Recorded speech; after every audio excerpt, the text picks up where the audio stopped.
Mufasa is a fucking awful movie that no one should watch. It's so bad that it made me side with the guy who shot Cecil the Lion all those years ago. It's a soulless empty cash grab that does nothing to build upon The Lion King and just shamelessly milks the franchise for nostalgia bait, hoping that a bunch of memberberries is enough to entertain the audience rather than giving them a good story with interesting characters.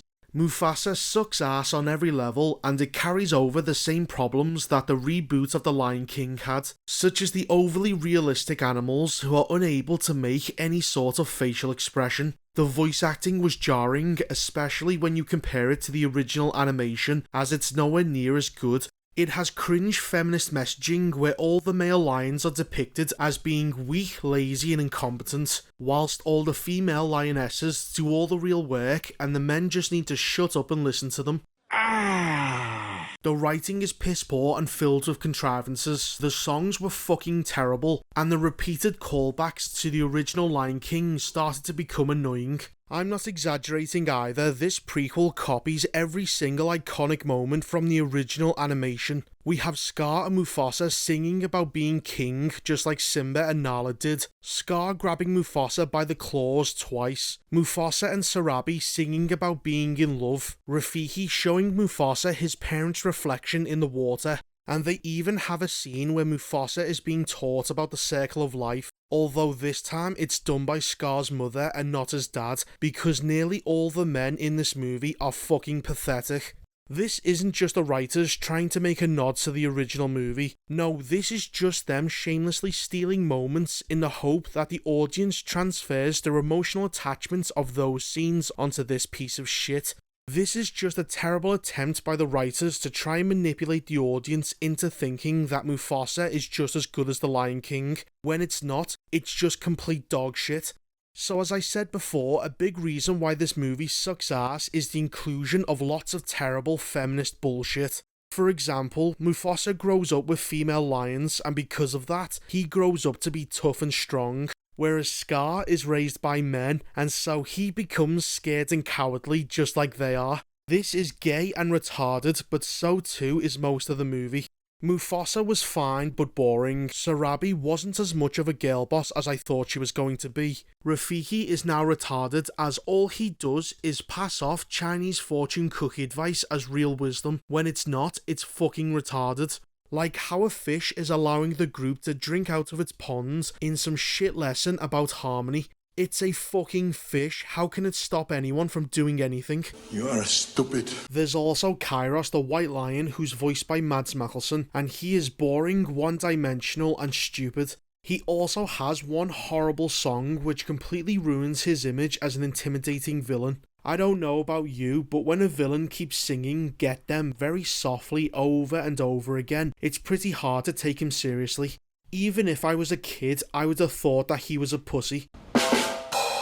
But the biggest problem in Mufasa is how they handled Scar's heel turn. He goes from Mufasa's best friend to wanting to kill him on a flip of a dime. He turns into a full-on incel, and because of that, his entire personality completely changes in a matter of moments. Not just him wanting to kill his brother, but his whole demeanour and tone of voice changes as well. In only one scene, he goes from completely normal to Grima Wormtongue.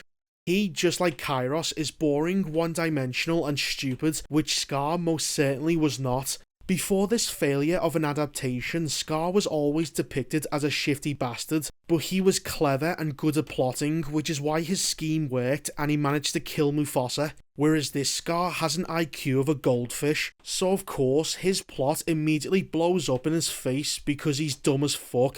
I don't care what anyone says, they are not remotely the same character. Anyway, before I burst a testicle, here is the dogshit plot. It begins with Nala being pregnant with her second child, and so she goes to give birth in a secluded location. Simba is off to join her, but before he goes, he tells Timon and Pumbaa to look after his daughter Kiara.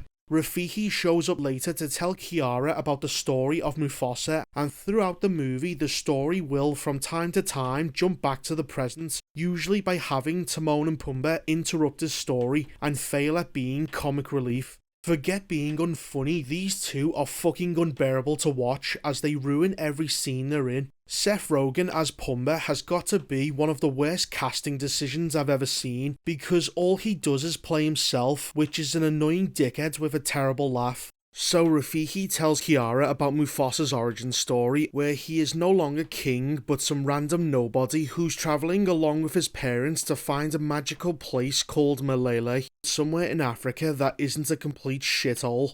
They stop at a local watering hole where it just starts raining, but within 30 seconds a flood comes from absolutely nowhere and traps Mufasa on the other side of the river.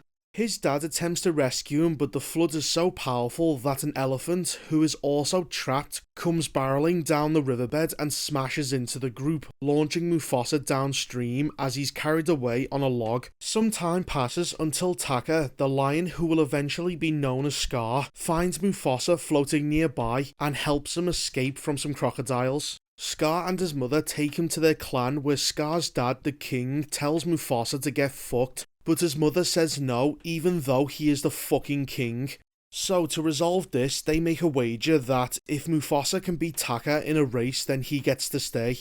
Mufasa goes on to win because Taka lets him, but he is forced to live with the females away from the men, who of course are shown to be the fighters, hunters and real alphas of the pack. So yes, of course, Mufasa grows up stronger than Scar because he was raised by women. What are you, gay? One day, Mufasa and Scar's mother are out hunting, with Scar watching nearby, and they are attacked by a bunch of white lions. Scar runs away because he was raised to be a pathetic male, whereas Mufasa was taught to fight like a woman, so they manage to fight off and kill one of the lions, and for that, Scar's dad now likes Mufasa. You know, you gotta feel bad for Scar, considering that his mother has completely neglected him in favour of Mufasa, and his dad is nothing more than a limp dick king who won't teach him how to be a man. What happened? Your balls drop off? Now it turns out that the lion they killed was the son of Kiros, the main white lion, and for that he wants revenge. So he's coming to personally fuck up Scar's pride himself. In order to protect his bloodline, Scar's dad sends his son away along with Mufasa as his bodyguard, and so they head to Milan, or wherever the fuck the promised land is, whilst Kiros murders his entire family. The pair of them travel for a bit until they stumble across Sarabi and Sazu. Scar instantly becomes a massive simp for her, but she senses his beta energy and so is much more attracted to Mufasa instead. After a brief chat, all four of them decide to team up and head to Malele. On the way, Scar asks Mufasa for advice in how to court Sarabi, and his answer is that he should listen to her because male lions often don't listen to women, and they should because they are amazing. The next character to join the team is Rafiki, who we can see is being kicked out of his tribe by all the male monkeys because they are superstitious about his visions. But do you know who is the one monkey who comes to his defense? That's right, it's another woman, because every male character in this shit prequel are depicted as pathetic, weak bitches. This is gay.